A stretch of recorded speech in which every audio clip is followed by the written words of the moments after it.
কি দরকার ছিল আপনার 14 লক্ষ ঘরহীন ভূমিহীন মানুষকে পাকা ঘর তৈরি করে দেওয়ার? কি দরকার ছিল আপনার 25% মানুষকে দারিদ্র্য সীমার নিচে বের করে আনার?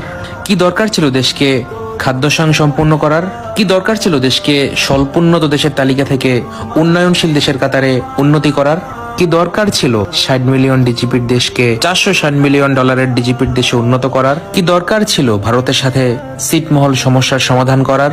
কি দরকার ছিল দেশের সমুদ্রের সীমানা বাড়ানোর? কি দরকার ছিল মুক্তিযুদ্ধের স্টোজিক ইতিহাস ফিরিয়ে আনার? কি দরকার ছিল রাজাকারের বিচার করার? কি দরকার ছিল বঙ্গবন্ধুর হত্যার বিচার করার? কি দরকার ছিল 3000 মেগাওয়াট বিদ্যুৎকে 16,000 মেগাওয়াটে উন্নতি করার? কি দরকার ছিল $600 মাথাপিছু আয়কে $2,800 উন্নতি করার? কি দরকার ছিল প্রতি বছর বিনামূল্যে 35 কোটি বই বিতরণের? কি দরকার ছিল বঙ্গবন্ধু টানেল করার? কি দরকার ছিল মেট্রো রেল তৈরি করার? কি দরকার ছিল সারা বিশ্বের সাথে চ্যালেঞ্জ নিয়ে পদ্মা সেতু তৈরি করার? কি দরকার ছিল এলিভেটেড এক্সপ্রেস ওয়ে তৈরি করার? কি দরকার ছিল শত শত কিলোমিটার রেলপথ তৈরি করার? কি দরকার ছিল ঢাকা শহরে ব্রডগেজ রেল পৌঁছানোর ব্যবস্থা করার? কি দরকার ছিল 200 লোকোমোটিভ ক্রয়ের?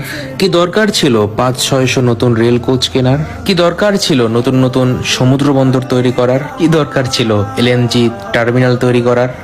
কি দরকার ছিল এতগুলো পাবলিক বিশ্ববিদ্যালয় তৈরি করার? কি দরকার ছিল এতগুলো মেডিকেল কলেজ তৈরি করার? কি দরকার ছিল প্রতি বিশ্ববিদ্যালয়ে নতুন নতুন ছাত্রছাত্রী হল তৈরি করার? কি দরকার ছিল এতগুলো নতুন টিভি চ্যানেল দিয়ে অবাধ বাক স্বাধীনতার নামে যা ইচ্ছা তা বলার সুবিধা করে দেয়ার? কি দরকার ছিল দেশের মানুষকে এত ডিজিটাল সুযোগ সুবিধার অ্যাক্সেস তৈরি করে দেয়ার? আমরা তুক্কার জাতি, আমরা এসবের উপযুক্ত না। আমাদেরকে 2001 থেকে 2006 পর্যন্ত অন্ধকার যুগ ফিরিয়ে দিন। আপনি ব্যর্থ নেত্রী, কারণ বাঙালি ভালোবাসার মূল্য বোঝে না। বেত্রহস্ত শোষণ ভিক্ষুক জাতি হিসেবে শুনতে ভালো লাগে। তুমি ব্যর্থ এতগুলো মসজিদ মন্দির তৈরি করার পরেও কিছু শ্রেণী বলে তোমার লবণ বেশি হয়েছে। আজ তোমাকে নিয়ে ভাবো, এই জাতি বড়ই অভাগা। এটাই ছিল এক